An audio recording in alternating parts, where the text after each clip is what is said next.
యేసుక్రీస్తు వారి దివ్య నామములో ఈ శిలువశ్రముల ధ్యాన కూటాలలో ఈ 40 దినాల ఉపవాస ప్రార్థన కూటములో 3వ దినాన్న చేరి కూడిన మీ అందరికీ నా వందనాలు తెలియజేస్తూ ఉన్నాను. ఈరోజు మన వాక్యాంశం ఏమిటి అంటే వెంబడించుట అనేటటువంటి అంశం గురించి బైబిల్లో కొన్ని మాటలు మనము చూస్తాం. ఈ వెంబడించుట అంటే మనము ఒక వ్యక్తి ముందు వెళ్తుంటే ఆ వ్యక్తిని చూస్తూ వెనక నడుచుకుంటూ వెళ్ళడమే మనం వెంబడించుట. అయితే బైబిల్లో దేవుడు అంటాడు, ఆ ప్రజలు వారు నన్ను వెంబడించాలి అని కోరుతున్నాడు. రాజుల మొదటి గ్రంథము 9వ అధ్యాయము 6వ వచనాన్ని చదువుదాం. రాజుల మొదటి గ్రంథము 9వ అధ్యాయము 6వ వచనం. అయితే మీ కుమారులే కానీ ఏమాత్రమే నన్ను వెంబడించుటమాని నేనిచ్చిన ఆజ్ఞలను కట్టడలను అనుసరింపక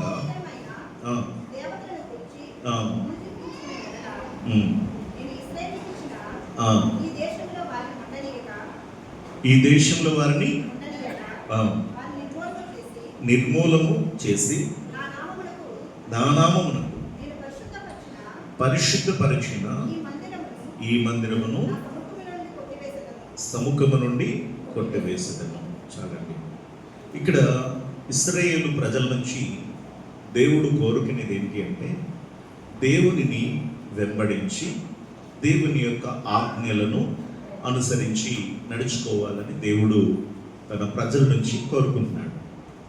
ఒకవేళ దేవునిని వెంబడించకుండా ఇతర దేవతలను వెంబడించినట్లయితే అప్పుడేం జరుగుతుంది అంటే దేవుడు ఏదైతే వారికి ఇచ్చాడో అది తీసివేస్తాడు. అంటే వారికి ఇవ్వబోతున్నటువంటి స్వాస్థ్యమై ఉన్నటువంటి ఆ కనాను దేశాన్ని, పాలు తేనెలే ప్రవహించే శ్రేష్టమైన దేశాన్ని, అందులో వారిని ప్రవేశింపనీయడట. అంతేకాదు ఆయన తన పరిశుద్ధ సన్నిధి వారి దగ్గర వారి మధ్య ఉండదు అని అంటాడు. అంటే దేవుని కోరిక ఏమిటంటే తన ప్రజలు దేవుని వెంబడించాలి అని దేవుని యొక్క కోరిక. కాబట్టి ప్రియులారా, మనము దేవుని వెంబడించడం అంటే ఏంటి? ఆయన వెనకాల నడవడమా?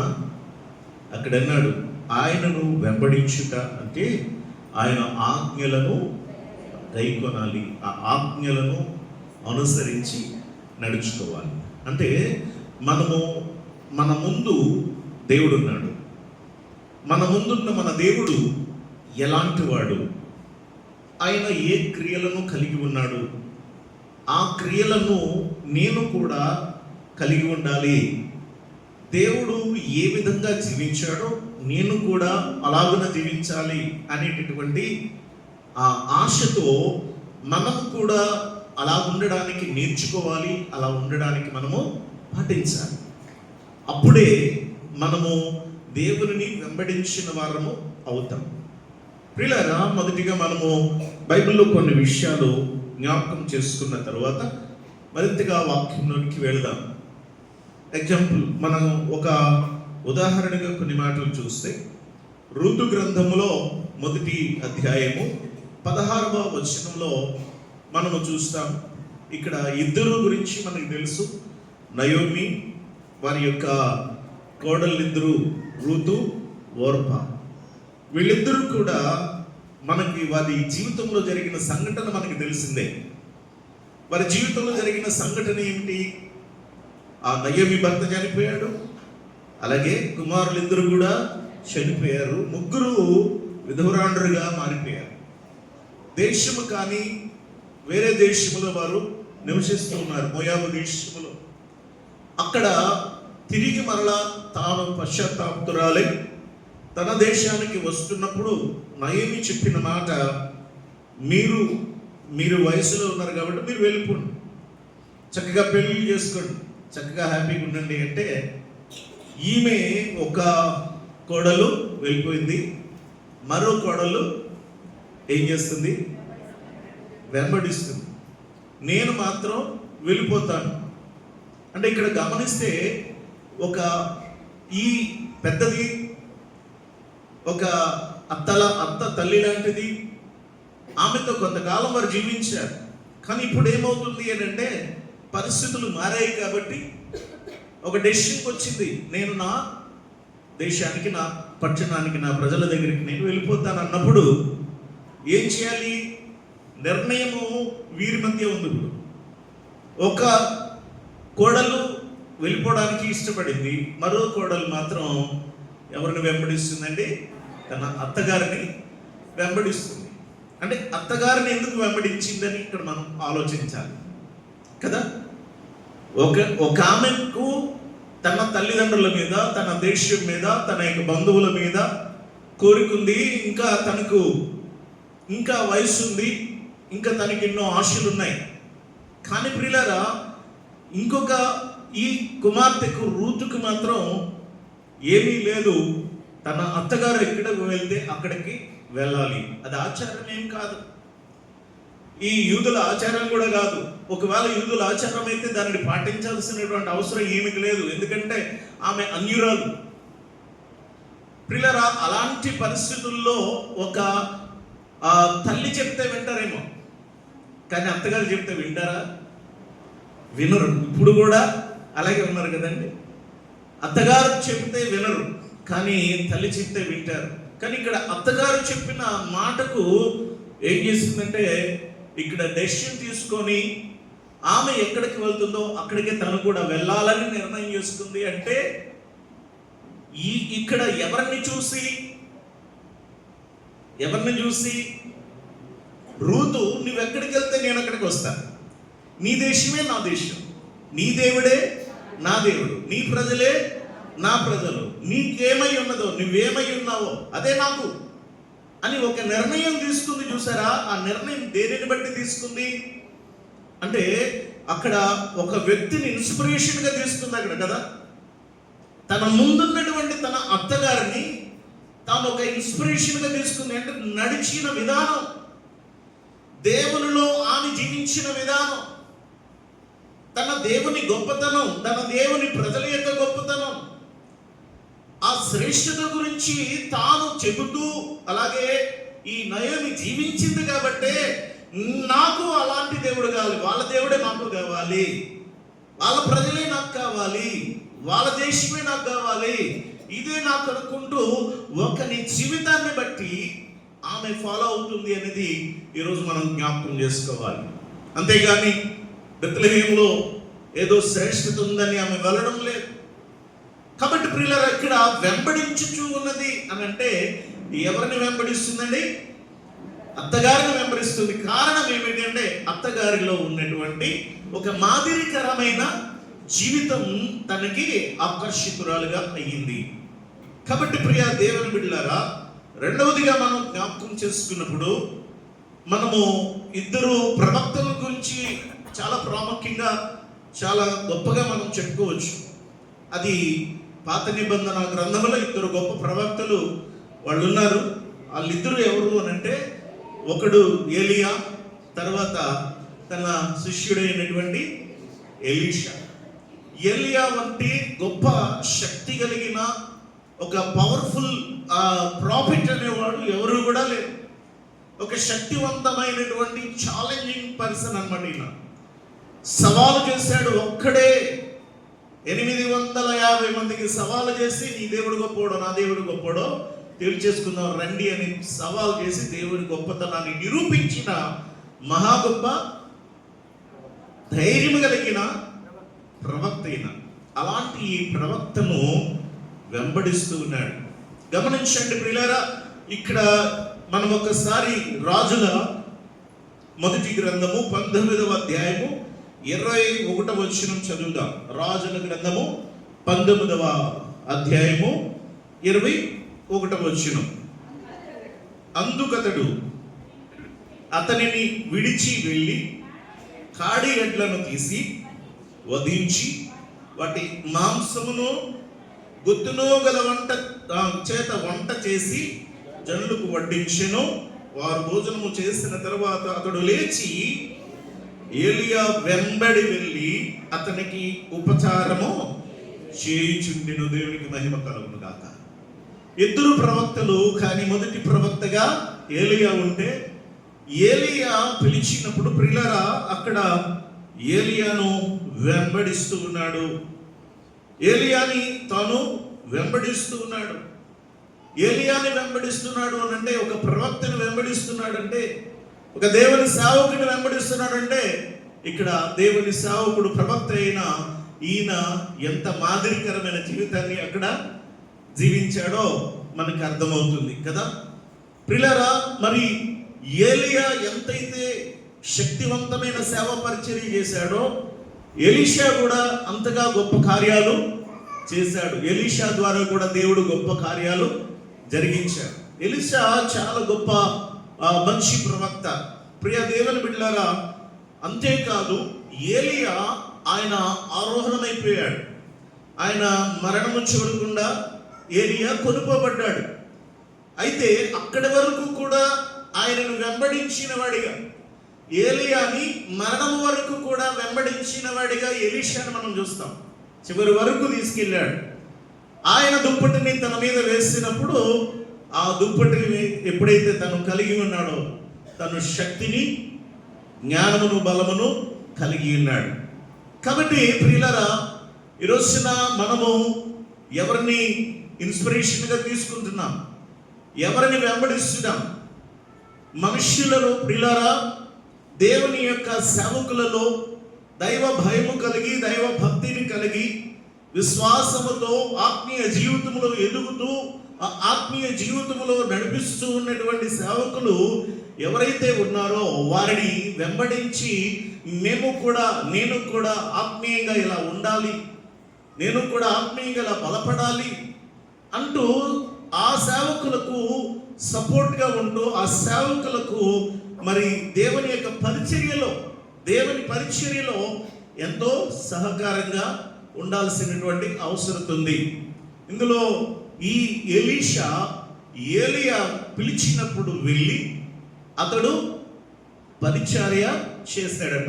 ఏం చేశాడు? పరిచర్య చేశాడు. ఈరోజు గొప్ప సేవకులు వారు ట్రైనింగ్ అయ్యేటప్పుడు అక్కడ పరిచర్య చేస్తారు. పరిచర్య చేసి తర్వాత ఒక పెద్ద సేవకులు ఎవరైతే ఉన్నారో ఆ సేవకుల దగ్గర కూడా ఉండి కొన్నాళ్ళు ఆ సేవకుల వెనకాల తిరుగుతూ, సేవకులకు సేవ చేస్తూ, అంటే వారికి సహాయంగా ఉంటూ, వారికి పరిచర్య చేస్తూ, ప్రియులారా ఆ సేవలో లోటుపాట్లు తెలుసుకొని బలపడి ఒక అనుభవాన్ని తెచ్చుకొని అప్పుడు సేవలోనికి బలమైన సేవకులుగా తరబీదు పొందినటువంటి గొప్ప వాళ్ళని మనం చూస్తాం. అందుకనే ప్రియులారా, ఈ రోజున చూడండి, మీరు ఒక విషయాన్ని గమనించండి. ఎందుకు ఈ మాటను చెప్తున్నాను, ప్రతి ఒక్కరు గమనించండి. హోసన్నా మినిస్ట్రీస్లో యేసన్న గారు చేసిన సేవ ఎంత గొప్పదో తెలుసు, అందరికీ కూడా తెలుసు. ఆయనను గురించి ఎన్నో మాటలు, ఎన్నో కల్పితాలు మాట్లాడినా కూడా తట్టుకొని నిలబడి ఎంతో గొప్ప సేవ చేశాడు యేసన్న గారు. ఇప్పుడు మన ఆంధ్ర రాష్ట్రంలోని కాదు, ప్రపంచంలో కూడా అనేక చోట్ల దేవుని నమ్మారు, బలపడ్డారు ఆయన ద్వారా. తర్వాత ఆయనకి పిల్లలు లేరు, పెళ్లి లేదు, పిల్లలు లేరు. ఇప్పుడు ఆయన బాధ్యత ఎవరు వహించాలి అనుకొని ఇప్పుడు ఆయన సహోదరుడు తర్వాత జాన్విశ్లీ గారికి ఇస్తారేమో అనుకున్నారు, లేదు. తర్వాత వాళ్ళ అక్కగారికి ఇస్తారేమో అనుకున్నారు, లేదు. ఎవరికి ఇచ్చారు తర్వాత అని ఆలోచన చేస్తే సడన్గా ఆయన అందరూ లాస్ట్ మినిట్లో అందరూ కూడా వచ్చి ఫాలో అయ్యారట, అక్కడ కూర్చున్నారట. అందరూ అనౌన్స్ చేస్తారేమని ఎవరికాళ్ళే వాళ్ళు అనుకుంటుంటే సడన్గా ఆయన చెప్పాడట, నా తరువాత ఈ మినిస్ట్రీని నడిపించడానికి అధినేతగా అబ్రహాం ఉంటాడు అని చెప్పాడట. అబ్రహాం అనగానే షాక్ అందరికి. ఎవరి అబ్రహాం అనేసరికి ఇతడు ఎక్కడో ఒరిస్సా ప్రాంతం ఎక్కడి నుంచో వచ్చాడు, కర్ణాటక. సో ఆ ప్రాంతం నుంచి వచ్చి అసలు ఎందుకు వచ్చాడు ఈయన అంటే, నేను దేవుని యొక్క సేవ చేయాలి, ముందుగా దేవుని సేవకునికి నేను సేవ చేయాలి అని వచ్చి ఆయన దగ్గరుండి ఆయనకి ఎంతో పరిచయం చేశాడట. ఎంతో అంటే మాటలతో చెప్పలేనటువంటి పరిచర్య ఇది చేశాడు. అందరూ అతని మీద ఫోకస్ లేదు ఎవరికి. ఆయనకు ఒక పనివాడిగా పెట్టుకున్నాడు అనుకున్నారు, కానీ అక్కడుండి దేవుని సేవకునికి నేను పరిచర్య చేస్తున్నాను అనే భావనతో అతను ఉన్నాడు. కానీ ప్రియులారా, నాకు ఈ గొప్ప స్థానం వస్తుందని అతను ఊహించలేదు.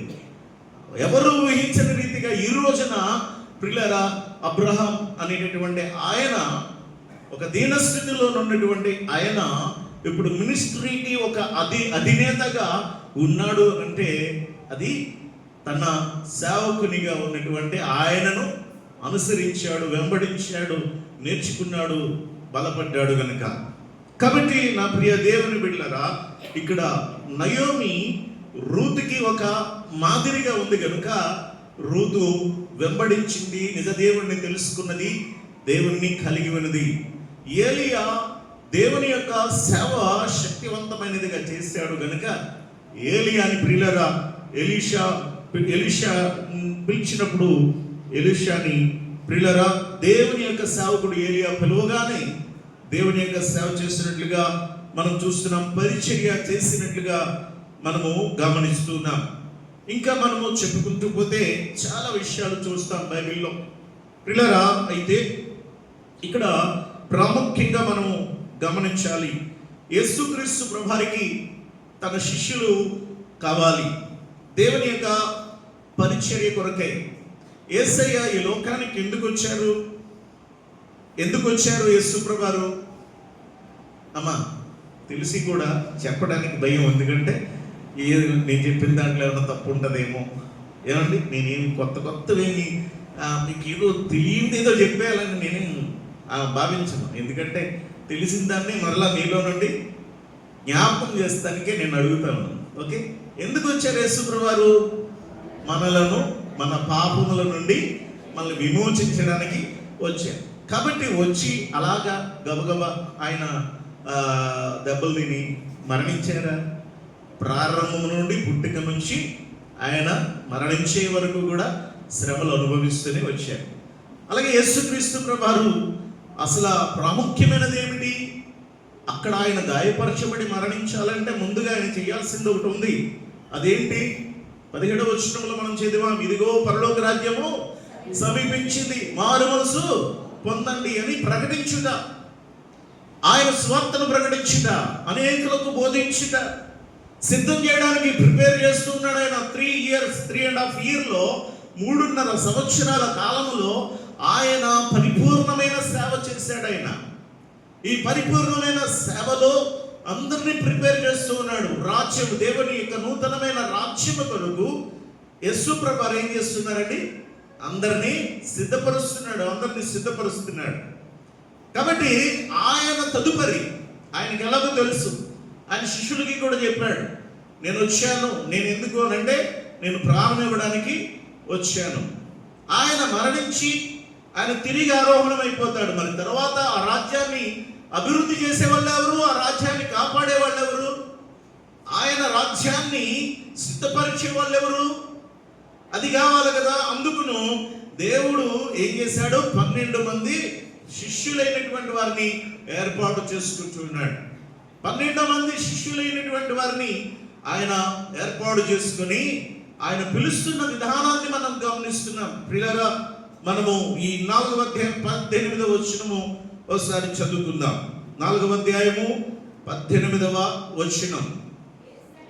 యేసు గలిలయ సముద్రము తీరమున నడుచుచుండగా పేతురు అనబడిన సీమోను అతని సహోదరుడైన ఆంద్రేయాను, 2 సహోదరులు సముద్రములో వలవేట చూచెను. ఆయన అంటున్నాడు, నా వెంబడి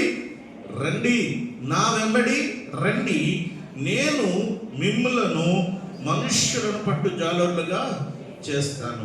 ప్రియులారా గమనించండి, యేసు ప్రభువారు ఈ శిష్యులైనటువంటి వారిని ఆయన పిలుస్తూ ఉన్నప్పుడు, ఏర్పాటు చేసుకున్నప్పుడు చెప్పిన మాట ఏంటండి? మీరేం చేయాలి? నా వెంబడి రండి, నాతో పాటు రండి, నా వెంబడి ఉండండి, నాతో నడవండి, మీరు ఈ చేపలు పట్టడం కాదు, ఈ చేపలు పట్టడం కాదు, మిమ్మల్ని ఎలా చేస్తానో తెలుసా? మిమ్మల్ని మనుష్యుల పట్టు జాలర్లుగా నేను చేస్తాను. ఈ చేపలు శారీరక ఆహారం. ఈ చేపలు అనేవి మనకి జీవించడానికి శారీరకంగా ఉపయోగపడేవి, మన జీవనోపాధికి, కుటుంబానికి.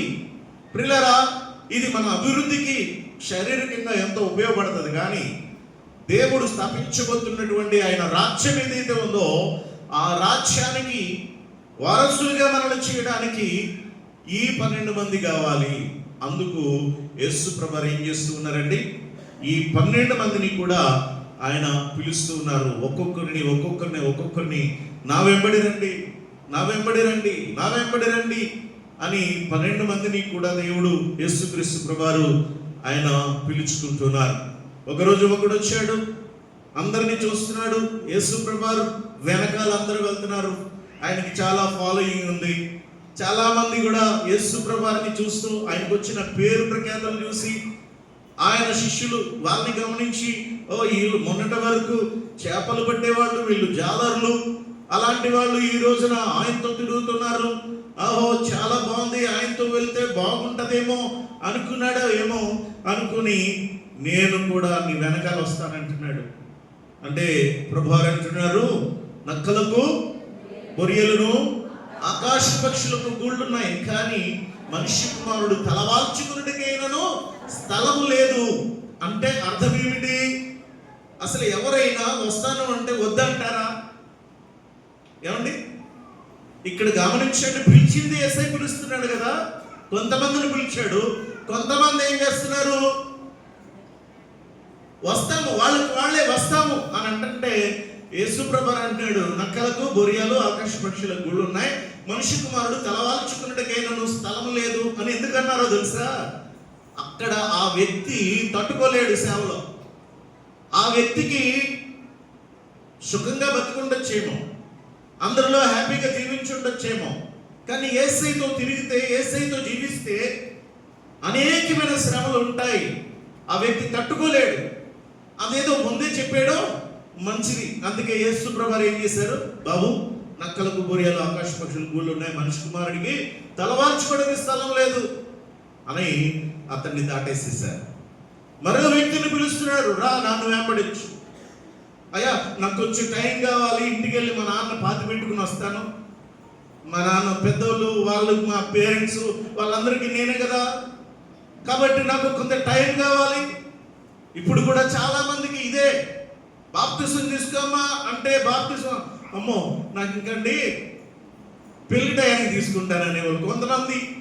అమ్మ బాప్తిసం తీసుకుంటే మా పిల్లలకి పెళ్ళి అయిపోయిన తర్వాత తీసుకుంటానండి, ఎందుకంటే వాళ్ళు కాళ్ళు కడగాలి కదా, లేకపోతే ఇది చేయాలి కదా, అది చేయాలి కదా, లేకపోతే ఇదని అదని రకరకాల వంకలు పెట్టి ప్రియులారా తప్పించుకుంటున్నారు. బాప్తిసం తీసుకోవడానికి చాలా మంది వెనకడుతూ ఉన్నారు. గమనించండి, యేసు ప్రభువారు రా నన్ను వెంబడించండి అంటే అంటాడు, నేను మా తండ్రిని పాతి పెట్టుకుని రావడానికి నాకు. యేసు ప్రభువారు అంటున్నారు కదా, మృతులు తమ మృతులను పాతి పెట్టుకొని నువ్వు వచ్చి నన్ను వెంబడించు. మృతులు తమ మృతులు అంటే చచ్చిపోయిన వాళ్ళు. ఎవరైనా చచ్చిపోయిన వాళ్ళని పాతి పెడతారా? అమ్మా, అర్థమవుతుందా యేసయ్య చెప్పిన మాట? నీవు నన్ను వెంబడించాలంటే ఒకటే, ఇదిగో మృతులు తమ మృతులను పాతి పెట్టుకొని నువ్వు మాత్రం వచ్చి నన్ను అంటే అర్థం ఏంటి? చచ్చిపోయిన వాళ్ళని బ్రతికిస్తారా? కాదు. లోకానుసారమైన జీవితం జీవించే వాళ్ళు చచ్చిపోయిన వారితో సమానం.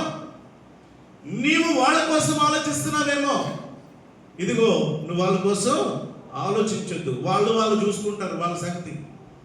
ఒకరు చూసి ప్రియులారా ఎవరి గురించో వెనకాడి, ఎవరి కోసమో ఆలోచించి మనం వెనకాడామా? జాగ్రత్త. దేవుడు ఇచ్చేటటువంటి శ్రేష్టమైన నిత్యమైనటువంటి స్వాస్థ్యాన్ని మనం పోగొట్టుకుంటాం. మనం మిగిలిన వారి పరిస్థితి ఏంటి? నిర్ణయింపబడినది అగ్ని గంధకములతో మండు గుండము సిద్ధపరచబడింది. వారిని చూసి వారిని ఫాలో అవడం కాదు, మన దేవుణ్ణి మనం ఫాలో అవ్వాలి. దేవుడు ఏం చెప్తే అదే ఆయన మాటకు మనం లోబడి ఆయనను వెంబడించాలి, దేవుణ్ణి వెంబడించాలి. మనం అది జ్ఞాపకం చేసుకోవాలి. ఇక్కడ అదే ప్రభు పిలుస్తున్నాడు, రండి నా వెంబడి, రండి రండి రండి నన్ను వెంబడించండి అని యేసు ప్రభువారు మనల్ని పిలుస్తూ ఉన్నారు. కాబట్టి ఎవరినో చూడకండి, ఎవరో మాటలు వినకండి, ఏదో ఇస్తారని ఆశించకండి. పోతే పోయింది. ఈ లోకంలో ఏది కూడా మనకి శాశ్వతం కాదు. మనకు ఒకటే నిత్యమైన రాజ్యం. దాని కొరకే యేసయ్య బాధపడుతున్నాడు. పరలోక రాజ్యం సమీపించింది, రండి నాతో, మనం ఒక నూతనమైన రాజ్యాన్ని స్థాపిద్దాం. శాంతి సమాధానములు కలిగిన, నీతి కలిగినటువంటి, ఆకలి దప్పులు లేని ఒక గొప్ప రాజ్యాన్ని స్థాపిద్దాం రండి అని పిలిచి వారిని యేసుక్రీస్తు ప్రభువారు ఆయన రాజ్యము స్థాపన చేస్తూ ఉన్నారు.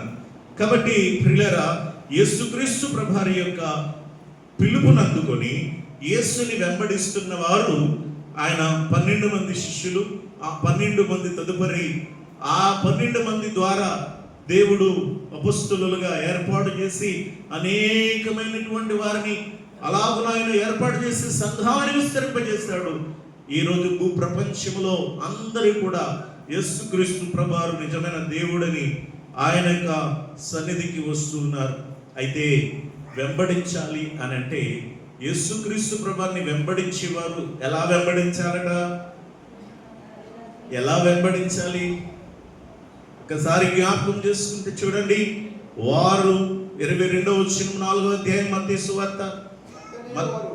వెంటనే వారు తమ దోణెను తండ్రిని విడిచిపెట్టి, ఏంటమ్మా యేసయ్య ఏం చేశాడు?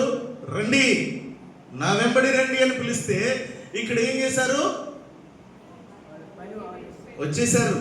వెంటనే వాళ్ళు చేసిన పని ఏంటో తెలుసా? వెంటనే తమ వలలు విడిచిపెట్టేశారు, తమ తండ్రిని విడిచిపెట్టారు.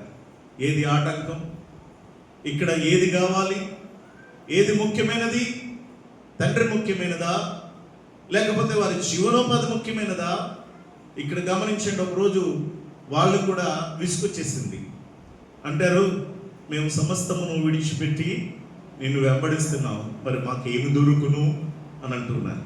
సమస్తమును విడిచిపెట్టి వెంబడిస్తున్నాం, అన్ని విడిచిపెట్టేశారు. ప్రియులారా, వాళ్ళు కుటుంబాన్ని విడిచిపెట్టారు, తండ్రిని విడిచిపెట్టారు, తమకున్నటువంటి ఆ సర్వస్వాన్ని విడిచిపెట్టారు, కుటుంబానికి జీవనాధారమై ఉన్నటువంటి ఆ యొక్క జీవనోపాధిని విడిచిపెట్టేశారు.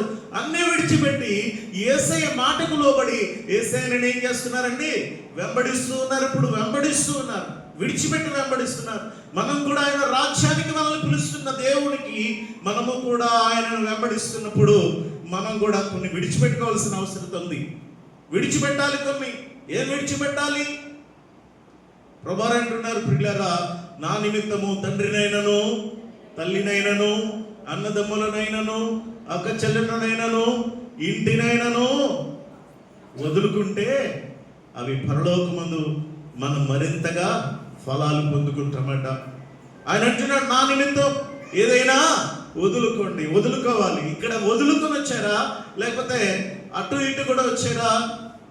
యేసయ్యను వెంబడించాలంటే అన్నీ వదులుకోవాలి. ఈరోజు మనం కూడా ఆయన రాజ్య ప్రయాణంలో మనం ఉన్నాం కనుక మనం కూడా ఏం చేయాలండి అంటే మనం కూడా వదులుకోవాలి. ఏం వదులుకోవాలి? దేవుని కంటే ఎక్కువ ఏది ఎంచుకోకూడదు. మనల్ని దేవునిలో ఎదగకుండా ఆయన రాజ్యానికి ఆటంకపరిచేది ఏది ఉందో అది వదులుకోవాలి. అన్నిటికంటే ముఖ్యంగా మన పాపాన్ని ఏం చేయాలి? విడిచిపెట్టి యేసయ్యను మనం వెంబడించాలి. మన పాపమును విడిచి యేసయ్యను మనం వెంబడించాలి. అదే రీతిగా మత్తయి సువార్త 10వ అధ్యాయము 16వ అధ్యాయం 24వ వచనం చదువుదాం. మత్తయి సువార్త 16వ అధ్యాయము 24వ వచనం చదువుదాం. అప్పుడు యేసు తన శిష్యులను చూసి, ఎవడైనను నన్ను వెంబడింప కోరిన ఎడల తన్ను తాను ఉపేక్షించుకొని సిలువను ఎత్తుకొని నన్ను వెంబడించవలెను. గమనిస్తున్నారా? యేసయ్యను వెంబడించిన వారు, తన శిష్యులు ఏం వదులుకున్నారండి? తమ జీవనోపాధిని వదులుకుని యేసయ్యను మరి నష్టపోయారా? అమ్మా, నష్టపోయారా? ఒకవేళ మాకు ఈ జీవనోపాధే కావాలి, నేను ఎలా బతకాలి అనుకునే దాంట్లోనే ఉంటే ఈరోజు చరిత్రలోకి ఎక్కేవారా వాళ్ళు? దేవుని కొరకు జీవించేవారా? గొప్ప కార్యాలు చేసేవారా? లేదు. కానీ ప్రియులారా, ఇక్కడ గమనించండి, ఇక్కడ యేసయ్య చెప్తున్నాడు, ఎవరైనా నన్ను వెంబడించాలి అనుకుంటే తన్ను తాను ఏం చేయాలి? ఉపేక్షించుకోవాలి. మనలను మనం అసహించుకునేంతగా ప్రియులారా ఆయనను వెంబడిస్తే దేవుని యొక్క ఆ నిత్యరాజ్యంలోనికి మనం వెళ్ళగలం. గమనించండి ప్రియులారా, మన వాక్యములో మనం చూస్తూ ఉన్నాం. పౌలు భక్తుడు చెప్తాడు, బ్రతుకుడా క్రీస్తే, చావైతే లాభం అంటాడు. తనంటాడు దేవుని కోసమట, ఆయన పరిచర్య కోసమట సమస్తాన్ని నష్టపరుచుకొని పెంటగా ఎంచుతున్నానంటాడు. ఏంటంట? సమస్తాన్ని పెంటగా ఎంచుతున్నానంటాడు. తనకి ఏది కలిగి ఉన్నదో అన్నీ అది పెంటతో సమానం అంటాడు. దేని కొరకు అంటే దేవుని కొరకు. అంతగా తగ్గించుకొని జీవించినటువంటి జీవితం దేవునికి ఇష్టమైనటువంటిది. నన్ను వెంబడించేవాడు ఉపేక్షించుకోవాలి. ఇంకేమంటాడు తెలుసా? ప్రతివాడు తను తాను ఉపేక్షించుకొని తన సిలువను ఎత్తుకొని వెంబడించాలి. సిలువ అంటే ఏది? సిలువ అంటే ఏమిటి? ఒకరోజున విశాఖపట్నంలో ఏజెన్సీ చింతపల్లి దగ్గర ఒక రింతాడ అని ఒక గ్రామం ఉంది. గొప్ప సేవ చేస్తున్నాడు ఒక సేవకుడు. నాకు బాగా ప్రియమైనటువంటి అన్నదమ్ముల్లా ఉండేవాళ్ళు. మేము చాలా నాకంటే బాగా సీనియర్, 5 years సీనియర్ ఆయన ఏం చేశాడంటే అక్కడి నుంచి విశాఖపట్నం వరకు కూడా ఒక చెక్క సిలువను భుజాన మోసుకొని 3 రోజులు నడుచుకుంటూ వచ్చాడు. ఎన్ని రోజులమ్మా? 3 రోజులు భుజాన ఈ చెక్క సిలువని ఎత్తుకొని ఆ చింతపల్లి కొండలు 3650 అడుగుల ఎత్తు కలిగినటువంటి ప్రాంతం నుంచి ఎలాంటి వాహనం కాదు, మరి ఏది కాదు, నడుచుకుంటూ దానిని మోసుకుంటూ వచ్చాడు.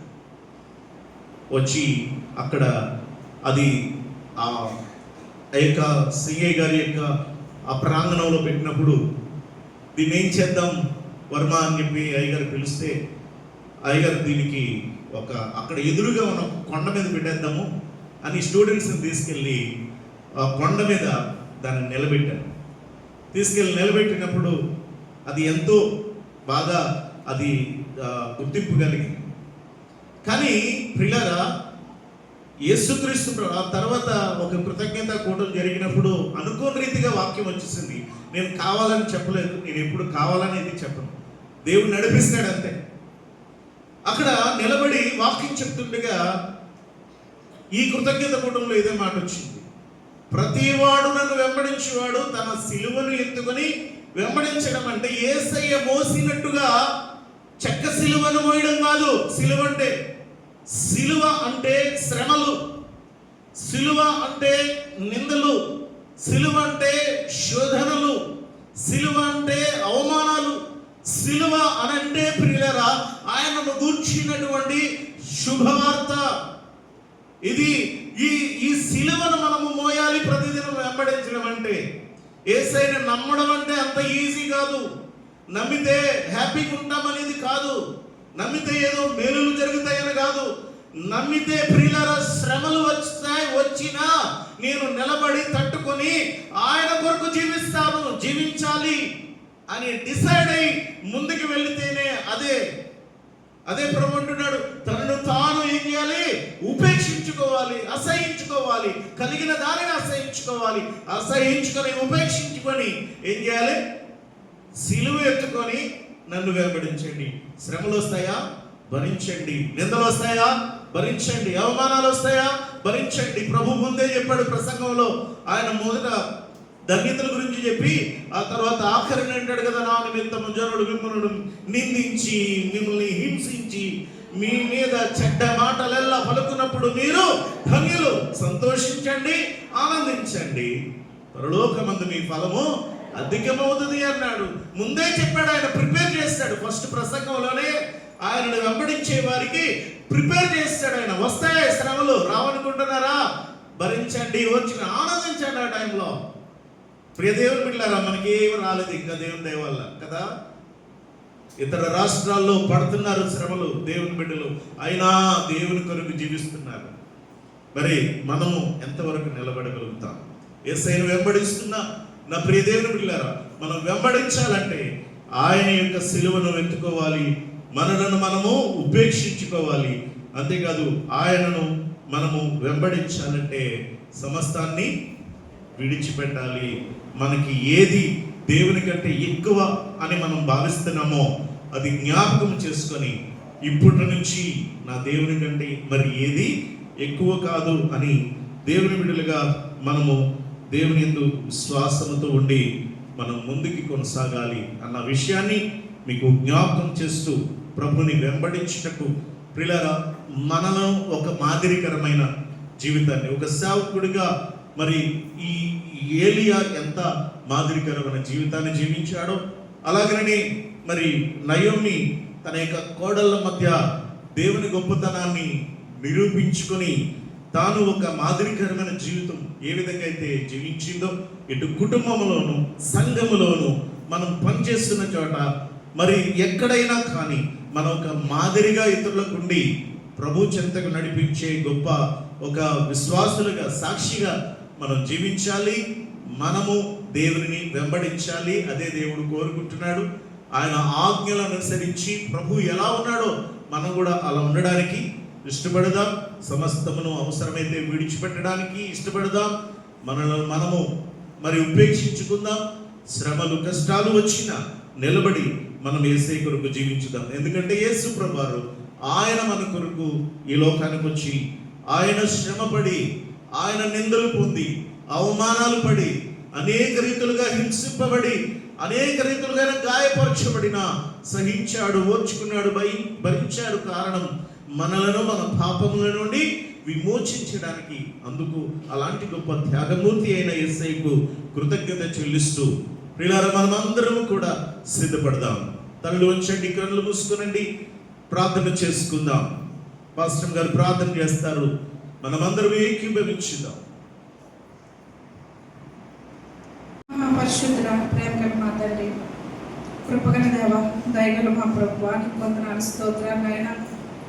నా దేవా, ఈ రాత్రికాల సమయంలో నా తండ్రి 40 దినముల నాయన తండ్రి ఉపవాస ప్రార్థన కొడుకులో 3వ దినాన ప్రభువా మేము ఈ సన్నిధానంలో చేరి నిన్ను స్తుతించుటకు గణపతికి ఇచ్చిన భాగ్యాన్ని బట్టి నీకు స్తోత్రాలు.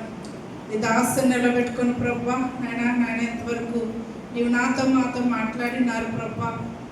వినిన మాటలు ప్రభువా మా హృదయంలో భద్రం చేసుకుని అనుసరించి జీవించడానికి నీకు కృప దయచేయండి. ఇదిగో తండ్రి ప్రభువా, ఎవడైనా నిన్ను వెంబడించుకోరి నీడల ప్రభువా ఆయన తమను తాము ఉపేక్షించుకొని నేను వెంబడించాలని హెచ్చరిక చేస్తున్నావు తండ్రి.